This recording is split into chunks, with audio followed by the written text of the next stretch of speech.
Welcome to foodie choice. அனைவருக்கும் வணக்கம். இன்றைக்கி நம்ம பார்க்க போகிற ரெசிபி என்னென்னா கீ ரைஸ், அதாவது நெய்ச்சோறு. அதுதான் நம்ம இன்றைக்கி பார்க்க போகிற ரெசிபி. ஃபஸ்ட்டு வந்து தேவையான பொருளை செக் பண்ணிக்கலாம். நான் இன்றைக்கி 2 குட்டி கப் அளவுக்கு அரிசியை வந்து அரை மணி நேரம் முன்னாடி ஊற வச்சுருக்கிறேன். கழுவி ஊற வச்சுக்கோங்க, இல்லாட்டினா அரிசி நொறுங்கி போயிடும். பாருங்கள், கழுவி ஊற வச்சுட்டேன். அப்புறமா இதுக்கு வந்து 2 கப் ரைஸ்க்கு 3 கப் தண்ணி, இதுதான் மெஷர்மெண்ட்.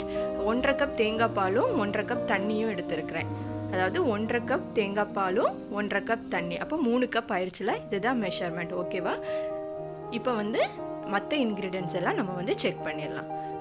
ரம்பா இலை 1, அதை குட்டி குட்டியாக கட் பண்ணிக்க. இஞ்சி பூண்டு 1 ஸ்பூன், பட்டை, ஏலக்காய் 4-5, கிராம்பு ஒரு 5, அப்புறமா 3 பச்சை மிளகா காரத்திற்கு ஏற்ப ஆட் பண்ணிக்கலாம். இப்படி லைட்டாக கீறி வச்சுருக்கிறேன். அப்புறமா இது வந்து வீட்டிலே ரெடி பண்ண நெய். அப்புறமா ஒரு பெரிய வெங்காயத்தை நீளமாக கட் பண்ணி வச்சுருக்கிறேன். கொஞ்சமாக புதினா இலை. இவ்வளோதான் இதுக்கு தேவையான பொருள். நம்ம வந்து எப்படி பண்ணிடலான்னு பார்க்கலாம். ஒரு குக்கரை நல்லா ஹீட் பண்ணிக்கோங்க. ஹீட் பண்ணிவிட்டு கொஞ்சம் தாராளமே நெய் ஆட் பண்ணிக்கலாம். கீ ரைஸ்னால நம்ம வந்து நிறைய கீ ஆட் பண்ணிக்கலாம். எண்ணெய் எதுவுமே ஆட் பண்ணாமல் நான் ஃபுல்லாகவே இன்றைக்கி கீ தான் ஆட் பண்ணியிருக்கிறேன். 2-3 டேபிள் ஸ்பூன் கீ ஆட் பண்ணிவிட்டு நம்ம வந்து இது மெல்ட் ஆனதுக்கு அப்புறமா பட்டை அதெல்லாம் போட்டு ஃபஸ்ட்டு தாளிச்சிடலாம். பட்டையை ஃபஸ்ட்டு போட்டுக்கோங்க. ஒரு 4-5 துண்டு பட்டை. அதை போட்டதுக்கு அப்புறமா நான் இன்றைக்கி ஏலக்காவும் கிராம்பும் வச்சுருக்கிறேன்ல, அதையும் இது கூட ஆட் பண்ணுறேன். ஆட் பண்ணிவிட்டு நம்ம வந்து மற்ற பொருளெல்லாம் ஆட் பண்ணிட வேண்டியதான். பச்சை மிளகா ஆட் பண்ணிக்கோங்க. பச்சை மிளகாக்கு அப்புறமா ரம்பா இலை, அதை ஆட் பண்ணதுக்கப்புறமா வெங்காயம் நீளமாக கட் பண்ணியிருக்கோம்ல, அதையும் ஆட் பண்ணிவிட்டு இந்த ஸ்டேஜ்லேயே வந்து தேவையான அளவு உப்பு ஆட் பண்ணிடுங்க. அப்போ நல்லா வதங்கி கிடைக்கும் நமக்கு. உப்பு ஆட் பண்ணதுக்கப்புறமா நல்லா வதக்கி விட்டுங்க. வெங்காயமும் சீக்கிரமாக வதங்கும். நம்ம வந்து ரைஸ்க்கு தேவையான உப்பை இதிலேயே ஆட் பண்ணிட வேண்டியதான். இப்போ நான் வந்து இதில் லைட்டாக வதக்குனதுக்கப்புறமா உப்பு ஆட் பண்ண போகிறேன். உப்பு தேவையான அளவு ஆட் பண்ணிக்கோங்க. ஆட் பண்ணதுக்கு அப்புறமா நல்லா வதக்கிக்கோங்க. அந்த வெங்காயம்லாம் நல்லா வதங்கணும்.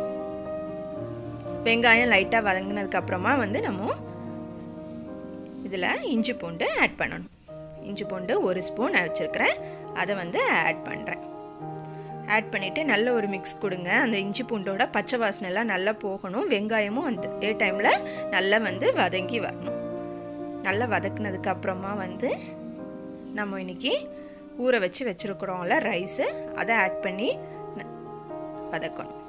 புதினா இலை ஒரு கைப்பிடி அளவு, கொஞ்சமாக இருந்தால் கூட போதும், அதையும் போட்டு நல்லா வதக்கிக்கோங்க. எல்லாமே நல்லா வதங்கினதுக்கு அப்புறமா ஊற வச்சுருக்கிற அரிசி பாருங்கள் நல்லா வதங்கிருச்சு. ஊற வச்சுருக்க அரிசி பாஸ்மதி ரைஸ், அதை வந்து நான் இதில் ஆட் பண்ணுறேன். ஆட் பண்ணிட்டு அந்த கீழே நல்லா ரோஸ்ட் பண்ணிக்கோங்க. அப்போ தான் ரைஸ் வந்து ஒன்றோடு ஒன்று ஒட்டாமல் அழகாக வரும். இப்போ வந்து நம்ம இதில் தேங்காய் பாலை விட்டுடலாம்.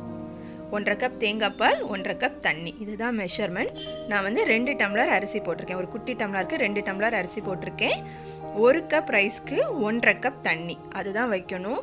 முன்னாடியே நம்ம ஊற வச்ச ரைஸ்னால இது மெஷர்மெண்ட். நம்ம ஊற வைக்கல, ஒரு 5 நிமிஷம் தான் ஊற வச்சோம் அப்படின்னா நீங்கள் வந்து 2 கப் வரைக்கும் தண்ணி ஆட் பண்ணிக்கலாம். நான் இன்றைக்கி வெயிட்லாம் எதுவும் போடல. நல்லா கொதிச்சதுக்கப்புறமா ஜஸ்ட் வந்து அந்த லிட்டை வச்சு க்ளோஸ் பண்ணி தான் வைக்கிறேன். வெயிட் எதுவுமே நான் இன்றைக்கி போடலை. ஒரு 15 மினிட்ஸ் வந்து மிதமான சூடில் வந்து நம்ம வச்சு எடுக்கணும். ஓப்பன் பண்ணி பாருங்கள், லைட்டாக கிளறி பாருங்கள். தண்ணி இருந்துச்சுன்னா மறுபடியும் மூடி நல்லா ட்ரை ஆகிறது வரைக்கும் வச்சிடலாம். வெயிட்லாம் போடாதனால நம்ம வந்து ஓப்பனில் தான் வச்சு இது வந்து இதை வேக விடுறோம். அப்போ தான் அடியெல்லாம் பிடிக்காமல் நமக்கு உதிரியாக ரைஸ் வரும். இது வந்து தாளிக்கிறதுக்கு முந்திரி, கிறிஸ்மிஸ், அப்புறம் ஒரு வெங்காயத்தை நீளமாக கட் பண்ணி வச்சுருக்கிறேன். கருவேப்பிலை, நெய், இதை எவ்வளோத்தையும் தாளித்து அந்த ரைஸில் கொட்டணும். அப்போ தான் அந்த வந்து நல்ல ஃப்ளேவர் கிடைக்கும் நமக்கு. ஒரு பேனை ஹீட் பண்ணிக்கோங்க. கொஞ்சம் தாராளமாகவே நெய் விட்டுக்கோங்க. நெய் விட்டுட்டு முந்திரி, கிறிஸ்மிஸ், கருவேப்பிலை, வெங்காயம், முந்திரி கிறிஸ்மிஸை தனியாக வறுத்து எடுத்துட்டு வெங்காயத்தை போட்டுக்கோங்க. நான் இன்றைக்கி மொத்தமாக ஆட் பண்ணிட்டேன். கருவேப்பிலை எல்லாம் நல்லா பொரிஞ்சு வரணும். அந்த அளவுக்கு நல்லா வதங்கினதுக்கப்புறமா அந்த வெங்காயம்லாம் நல்ல கோல்டன் கலரில் ஆகணும். முந்திரி கிறிஸ்மஸை வறுத்து எடுத்துட்டு வெங்காயத்தை ஆட் பண்ணுங்கள். வறுத்ததுக்கப்புறமா நான் இதில் வந்து கொட்டிட்டு நல்ல ஒரு மிக்ஸ் கொடுத்து ஹாட் பாக்ஸில் ஸ்டோர் பண்ணுங்கள். இதுக்கு வந்து சிக்கன் கிரேவி ரொம்ப அட்டகாசமாக இருக்கும். நீங்களும் இந்த ரெசிபி ட்ரை பண்ணுங்கள். எப்படி இருந்ததுன்னு ஷேர் பண்ணுங்கள். மறக்காமல் என்னோட சேனலுக்கு சப்ஸ்கிரைப் பண்ணுங்கள். இன்னொரு அட்டகாசமான ரெசிபியில் சந்திக்கிறேன். Thank you. Thank you for watching Foodie Choice.